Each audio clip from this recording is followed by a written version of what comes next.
Slow कीर्तन में ज़्यादा मन भागता है, नींद आती है या मन ज़्यादा शांत हो जाता है, और जब फास्ट कीर्तन हो तो उसमें मन ज़्यादा भागता है अथवा शांत हो जाता है अथवा अच्छा लगता है, क्या होता है? बताओ अपने अपने अनुभव को। आलस आता है, थोड़ी थोड़ी नींद जैसी लगती है, और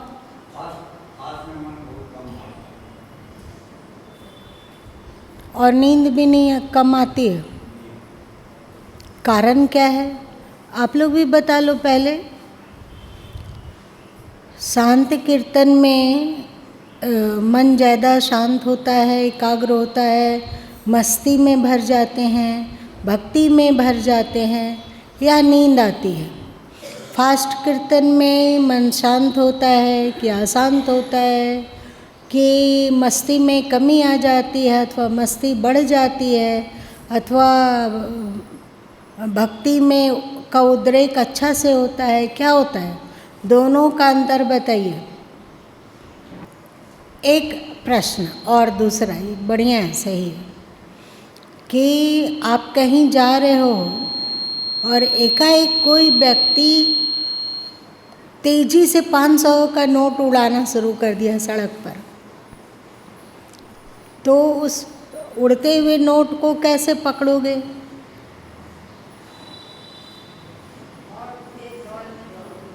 और क्या करना होगा? ज़्यादा से ज़्यादा उसे अपना बनाने के लिए एकदम शरीर में त्वरितता और गति को बहुत बढ़ा कि ज़्यादा से ज़्यादा। ये तो रुपया की बात कह रहे हैं क्योंकि अभी यही उदाहरण दिमाग में आया, समझाने के लिए है। हम लोग को दूसरे के द्वारा उड़ाए गए रुपया से कोई लेना देना नहीं है, सही बात जी, लेकिन केवल समझाने के लिए। उसी तरह हम लोग का मन जल्दी जल्दी भाग रहा हो, जल्दी भाग रहा हो। यदि हम स्थिर होते, स्थिरता से कोई लयबद्ध प्राणायाम करते हैं, चाहे लयबद्ध कीर्तन करते हैं अथवा भजन गाते हैं, तो हम लोगों को अभी सत्वगुण में रहने की आदत नहीं है। अभी हम लोगों के भीतर सत्वगुण आता है पर बहुत अल्प, ज़्यादातर रजस और तमस। तो शांति पूर्वक एकदम प्रेम में विभोर होकर कीर्तन करना, नींद, आलस, प्रमाद, चंचलता से बचकर प्रारंभ में थोड़ा कठिन है क्योंकि वो सत्वगुण है। और जब हम फास्ट करते हैं तो ये, लेकिन सतगुण में हम नहीं जा पाते हैं, तो उसी से मिलता जुलता जो गुण है तमगुण, उसमें हम लोग चले जाते हैं। आलस आने लगता है, तंद्रा होने लगती है, बहुत बार सोए सिर गिर जाता है, इतनी नींद जैसी अनुभूति होती है, और मन भी बेकार का चंचल। हमें लगता है मन भागता ही है, साथ साथ उससे ज़्यादा आलस और तंद्रा में मन प्रवेश करता है, सही। इसका कारण है कि सतगुण में रहने की मन को आदत नहीं है, उसको आदत है तमगुण में रहने का। तो मज़े से हम लोग तंद्रा में चले जाते हैं, कीर्तन समाप्त हो जाती है, और अलसाए हुए से जब कीर्तन पूरा हो जाता है तो एकदम अलसाए हुए से रहते हैं, शांति से उठेंगे, तमस ने घेर लिया। और वही कोई व्यक्ति यदि शतगुण में प्रवेश करने की कला जानता हो तो उसके लिए धीमा कीर्तन और मस्ती में डूब कर गाया हुआ भजन पद इत्यादि बिल्कुल भाव विभोर होकर अश्रुपात हो रहा है। क्यों अश्रुपात हो रहा है? नहीं कि कुछ मांग रहे हैं, प्रेम में इतना ज़्यादा ईश्वर के प्रति प्रेम उमड़ आता है कि गाते चाहते हैं और आँख से टप टप टप टप पानी गिरता है। अंदर में एक अजीब तरह की खुमारी छा जाती है, क्योंकि हम स्लो कीर्तन में शांति की वृद्धि हुई और उसके द्वारा हम सत्वगुण में प्रवेश कर गए। तो वहाँ सत्वगुण का क्या है? आनंद है, सुख है, मस्ती है, प्रेम है, भक्ति है, ये सब हम लोग के पास लबालब हो जाता है।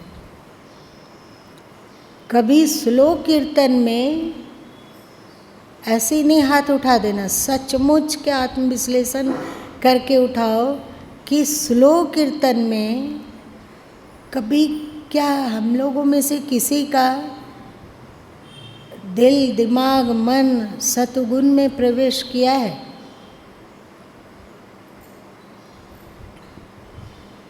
सतगुण में प्रवेश किया तो क्या हुआ?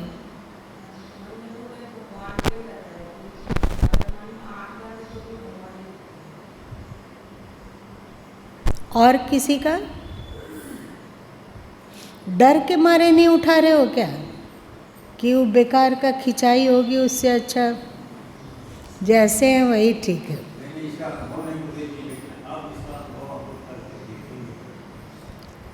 अच्छा, अनुभव नहीं है, अब अनुभव करके देखेंगे। और बहन लोगों में से कोई स्लो कीर्तन और मस्ती में डूब गया और हाँ,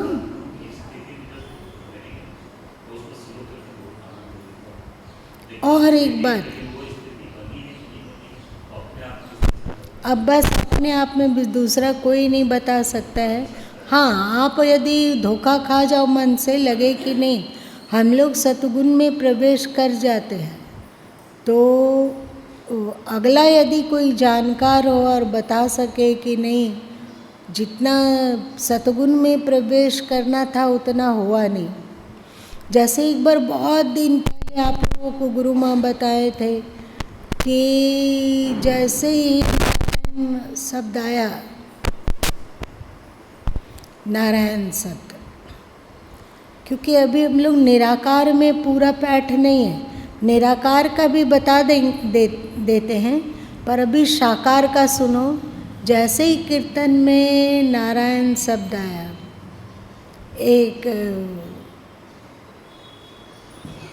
उनकी आकृति, उनका चतुर्भुज रूप, उनके शंख चक्र गदा और पद्म धारण किए वे कर कमल, और उनका विग्रह, उनका मुखमंडल, उनके चरण आलता से रंगे हुए, और बड़ा सा एक सुंदर सा पैरों को स्पर्श करते हुए, क्या उसको कहेंगे, क्या कहेंगे उसको, पायल को क्या कहते हैं?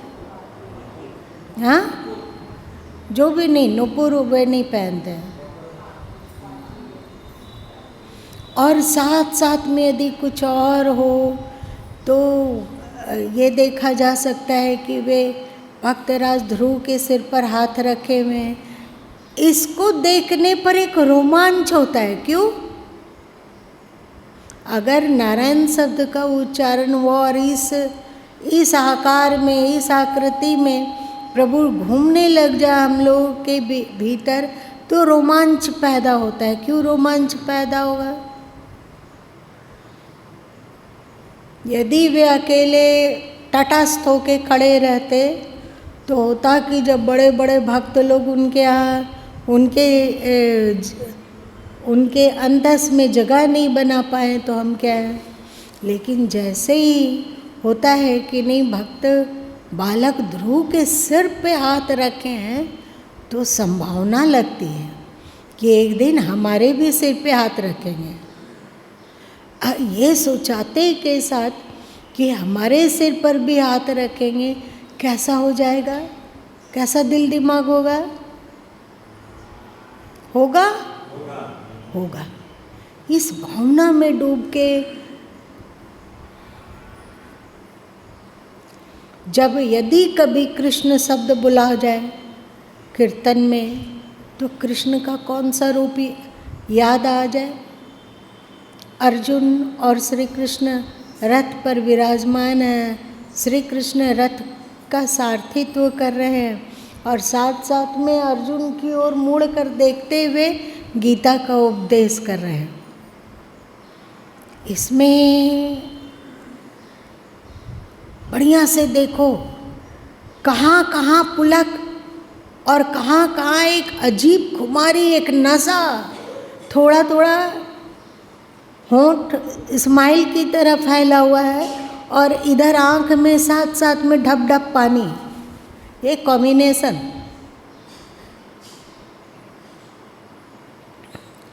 मुस्कुराहट क्यों? क्यों मुस्कुराहट होगा बताओ?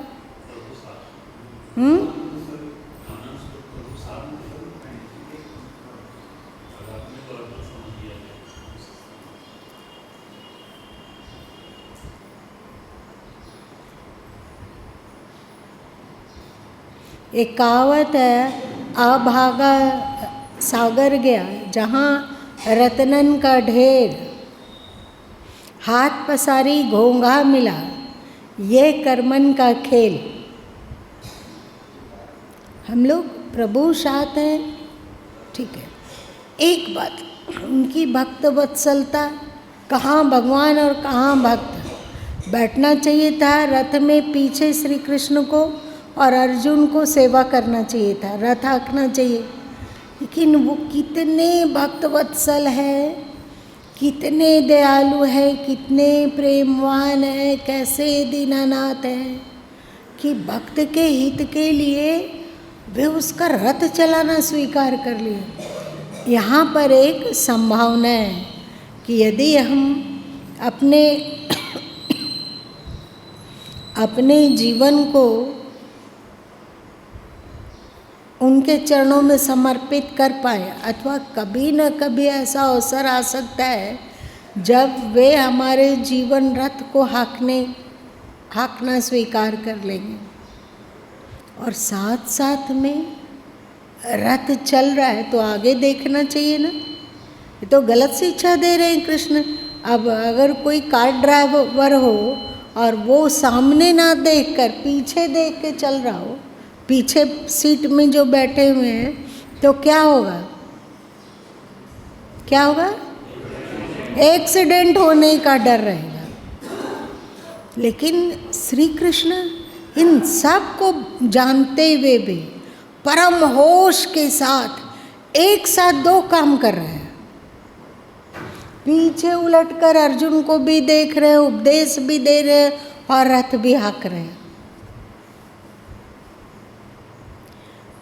उनको उपदेश देता हुआ देखकर क्या हृदय भाव विभोर नहीं होता है कि कभी न कभी ऐसा दिन अवश्य आएगा जब वे हमारे जीवन रथ का सारथी बनना स्वीकार करेंगे और हमें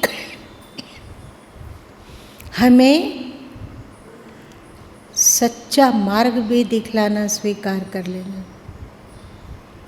तो उनकी भक्त वत्सलता देखकर झड़झड़ पानी गिरेगा। ये नहीं कि ये भी अच्छा है, और दूसरा उनकी भक्त वत्सलता देखकर प्रसन्नता भी है। वो जो आंसू है वो प्रेम का आंसू होगा, ये जो आंसू है वो भक्ति का आंसू होगा। वहाँ दर्द नहीं है, इस आंसू में भी ठंडक है। और इसी तरह विट्ठल है, इसी तरह जिस, मान लो नरसिंह बोले हम लोग, आहा क्या दृश्य है कि भगवान नरसिंह रूप में प्रकट है और गर्जन कर रहे हैं। उनको देखकर शंकर जी डर गए हैं, ब्रह्मा जी डर गए हैं, लक्ष्मी जी को कहा गया, सब देवता लोग मिलके लक्ष्मी जी को बोले कि देवी आप ही शांत कर सकते हैं, आप जाइए कीजिए। तो लक्ष्मी जी हाथ जोड़ दी कि ना, इतने उग्र है, इतने क्रोध में है, ये हमसे संभव नहीं है कि शांत कर सके नारायण को। तो अंत में विचार करके प्रहलाद को कहा गया कि, और प्रहलाद जी जब उनकी गोद में बैठ गए तो उनकी सारी उग्रता समाप्त हो गई। यदि जब हम लोग नरसिंह बोलते हो या विष्णु बोलते हो, नाम कोई भी हो, ये दृश्य हम लोग के दिमाग में कौन सकता है ना। और जब उन्हें हम लोग उनकी गोद में बैठे देखेंगे, प्रहलाद को गोद में बैठे देखेंगे, तो जैसे प्रहलाद उनके अंश हैं वैसे ही हम लोग भी अंश हैं। कभी न कभी संभावना बनती है कि हम उनकी गोद में, मंगलमयी में बैठे प्रभु की गोद। क्या है सदगुरु कबीर साहब की बानी,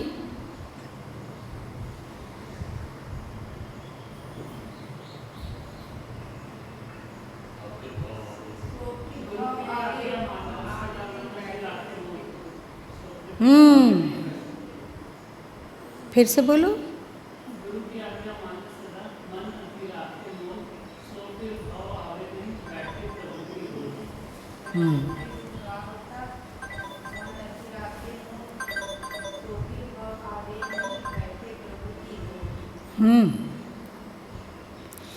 तो उसको देखकर कितने विह्वल हो सकते हैं।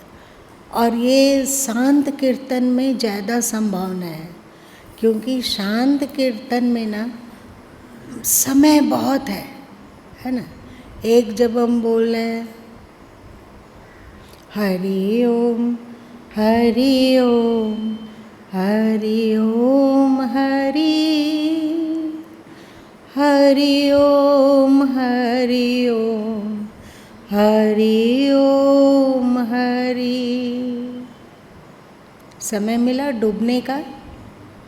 अगर सतोगुण में प्रवेश करना आता हो, भक्ति में प्रवेश करना आता हो, तो एक खुमारी और एक मस्ती से भर देता है। लगता है कि डूब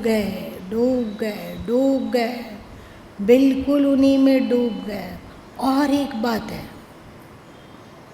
जैसे कृष्ण जी रथ भी चलाते हैं और अर्जुन की ओर देखते भी हैं और साथ साथ में गीता का उपदेश करते हैं, 3 काम कर रहे हैं।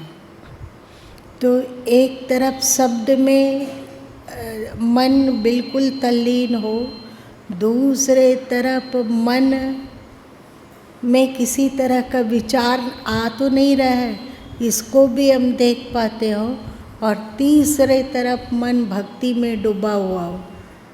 कर सकते हैं एक साथ तीनों? लेकिन हम लोग कभी कोशिश करते हैं।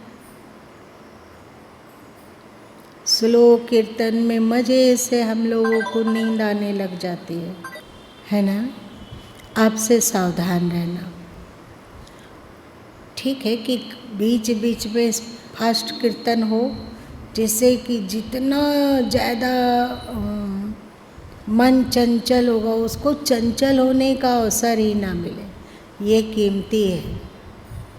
पर धीमा कीर्तन से गुरु माँ बचते हैं और जल्दी नहीं करवाते हैं। इसके पीछे यही कारण है कि अक्सर उस समय लोग तमस में प्रवेश कर जाते हैं, जड़ता में प्रवेश कर जाते हैं, तंद्रा में प्रवेश कर जाते हैं। अभी देखो गुरु माँ शांति से बोल रहे हैं तो तुम लोगों का क्या हो रहा है?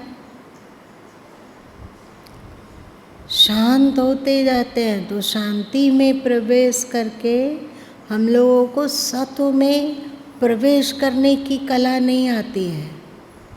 तो जैसे ही शांत हुए तो उसमें 2 संभावना है, एक सत्व में स्थिर हो जाने का और एक तमस में लुढ़क जाने का। तो क्योंकि हमें सत्व में प्रवेश करने की कला से अभी हम अनभिज्ञ हैं और इस पर बहुत फोकस नहीं करते हैं, तो हम लोग का मन तमस में ढुलक जाता है। समझ में बात आई कि गुरु माँ क्यों नहीं स्लो कीर्तन करवाना चाहते हैं अथवा इससे बचते हैं? इसका यही कारण है। और एक बात है, सबसे पहले, अब हमारा समय समाप्त हो गया है, सबसे पहले हम लोग को इस बात का एहसास हो कि जीवन कभी भी फुल स्टॉप कर सकता है ना। कि लग रहा है किसको लग रहा है कि वे 90 साल या 100 साल तक तो ज़रूर जी लेंगे। हाथ उठाना। 100 साल जी लोगे? अच्छा। और आप लोग 90 साल से 100 साल? किसी को नहीं। जिसको 100 साल लगता है कि जी लेंगे वे, तो सबसे पहले एक पेज में लिख कर रख लो, और फिर तुम थोड़ा दिन मौज मस्ती बेकार का जीवनचर्या जी सकते हो, क्योंकि अभी बहुत समय होगा ना। लेकिन जिन्हें लगता है कि नहीं, जीवन क्षणस्थायी है, ये कभी भी बुझ सकता है, तो उसमें भक्ति का उद्रेक हो, प्रेम का उद्रेक हो, आध्यात्मिकता में स्थिति हो, सत्व में विश्रांति हो, रजस और तमस में कम से कम बहें। तमस की आवश्यकता केवल विश्राम सोने के समय है, बाकी तमस को जीवन में नहीं स्थान देना चाहिए। और साथ साथ में सोचो कि ये अवसर चूक ना जाए। तो भाव विभोर होके जो अभी गुरु माँ बताएं उसको करना चाहिए। और एक बात है,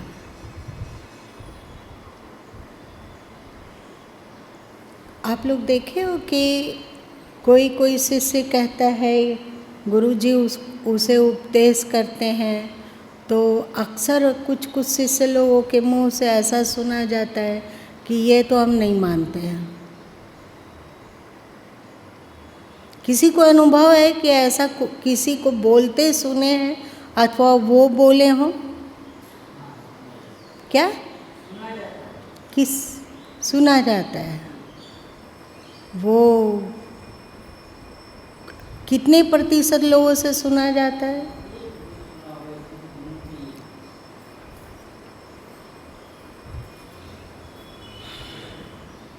ऐसा लोग क्यों कहते हैं? क्या सच में वो ऐसा नहीं मानता है, या मन की कोई चालबाजी है? आज सुबह थोड़ा सा इस पर चिंतन चल गया था, तो इसीलिए सोचे अमृतमय चीज़ था तो हुआ कि नहीं, अपने सारे परिवार लोगों में बांट कर इसका इस्तेमाल किया जाए, इसलिए इसकी चर्चा कर दे रहे हैं। बहुत सारे लोग कहते हैं हम इसको नहीं मानते हैं, हम अमुक को फॉलो करते हैं, हम अमुक को फॉलो करते हैं, हम अमुक को फॉलो करते हैं। तो क्यों नहीं मानते हैं? कुछ बात को मानते हैं और कुछ बात को नहीं मानते हैं।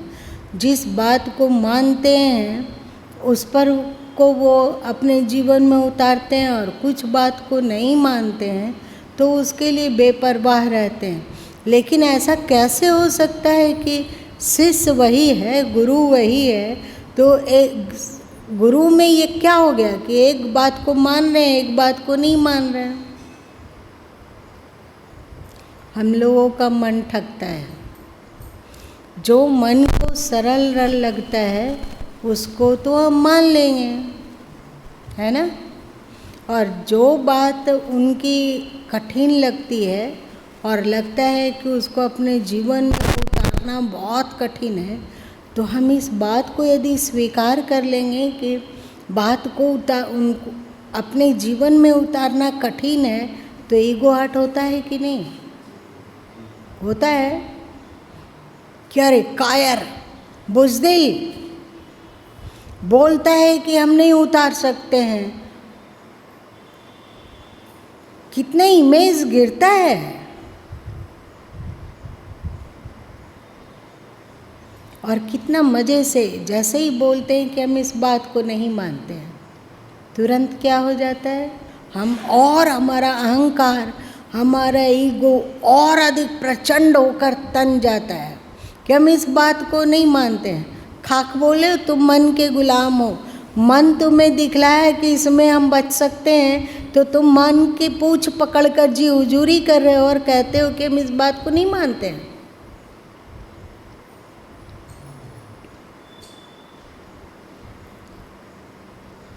इसलिए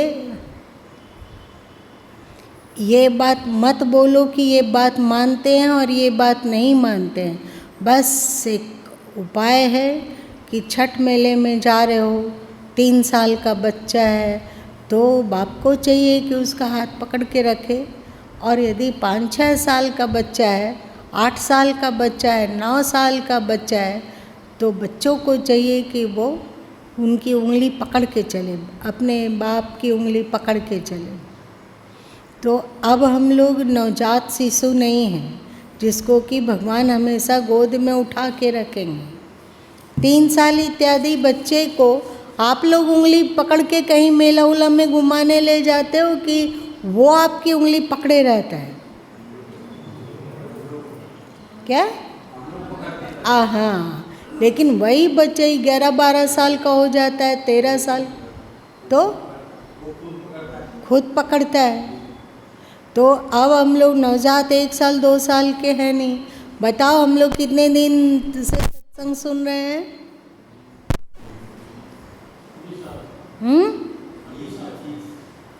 तो अब हम लोग बड़े हो गए हैं, तो अब हम लोग ये अपेक्षा मत रखो कि वे उंगली पकड़ेंगे, ये कोशिश करो कि तुम उनकी उंगली पकड़े रहो। और यदि इस कला में हम निष्णात होते हैं कि उनकी उंगली पकड़ के रखेंगे तो मेला में गुम नहीं होंगे, वरना मेला में गुम होने की संभावना है। यहाँ मेला क्या है? भौतिक जगत और भौतिक जगत के कर्तव्य और भौतिक जगत की आदतें, संस्कार, हमारा मन, हमारी बुद्धि, तो इसमें हम लोग गुम ना हो जाए, इसके लिए सतत करना क्या होगा कि हमें उनकी उंगली को पकड़ के रखना होगा। उंगली नहीं पकड़ सके तो एक कदम से कदम साथ चलो कि वे हमारी आँख से ओझल ना हो जाए। बच्चा लोग जो हो जाता है 12 साल का, 13 साल का, 11 साल का, तो भले वो उंगली ना पकड़े लेकिन अपने माँ बाप पर नज़र टिकाए रखता है कि वो ओझल ना हो जाए। ओझल हो जाएंगे तो क्या हो जाएगा? और यदि माँ बाप ओझल हो जाता है तो बच्चे लोग क्या करते हैं? चिल्ला चिल्ला कर रोते। आप लोग नहीं जानते हो क्या? और बाबा गुरु माँ तुम लोगों को बोल रहे हैं, जबकि ये तुम लोगों को ज़्यादा अनुभव होना चाहिए। वो चिल्ला चिल्ला कर रोता है, क्या करे? माँ बाप ओझल हो चुके हैं और उनको ढूंढना एक छोटा बच्चा के लिए सरल है क्या? तो वो चिल्ला चिल्ला कर रोता है। हम लोग को भी ये टेक्निक को अपना लेना चाहिए। अब हम लोग बड़े हो गए हैं, अब हम लोगों को उनकी उंगली पकड़ना चाहिए। यदि उंगली नहीं पकड़ पाते हो कोई बात नहीं, बस वे आपकी दृष्टि से ओझल ना हो जाए। आपकी दृष्टि से ओझल हो जाना मतलब क्या होगा? आप उन्हें भूल ना जाए। एक पल भी ऐसा ना हो कि आप उन्हें भूल जाए, और जब भूल जाते हो तो ज़ोर ज़ोर से रोना चाहिए। सबके सामने मत रोना, वरना पागल खाना उठा के लोग रख देंगे। लेकिन अंदर में विकलता हो, और विकलता के साथ फिर से उन्हें ढूंढे, मिल जाएंगे वे, क्योंकि हृदय में ही तो है, दूर तो है नहीं। फिर मिल जाते हो तो फिर भाव विभोर होकर उन पर दृष्टि टिकाए रखो। फिर देखना कि हम लोगों में एकादशी कैसे खिल के प्रकाशित होती है। खिल कर प्रकाशित होती है मतलब एकादशी का लाभ दिखने लग जाता है। वो शांति, वो मस्ती, वो आनंद और क्षमता और भक्ति और घर गृहस्थी के सारे कर्तव्यों को करते हुए भी असंगता, ये हमेशा धसे रहना कि हम संसार को कितना भी अपना माने पर ये अपना नहीं हो सकता है। हम कितना भी संसार में आसक्त रहें पर हम संसार के नहीं हो सकते। हम प्रभु के हैं और प्रभु ही एकमात्र हमारे सगे हैं। इसमें जैसे जैसे स्थिति होगी वैसे वैसे कर्तव्य तो होगा, पर मोह के बंधन कमज़ोर पड़ने लगेंगे। आज इतना ही रहने दें।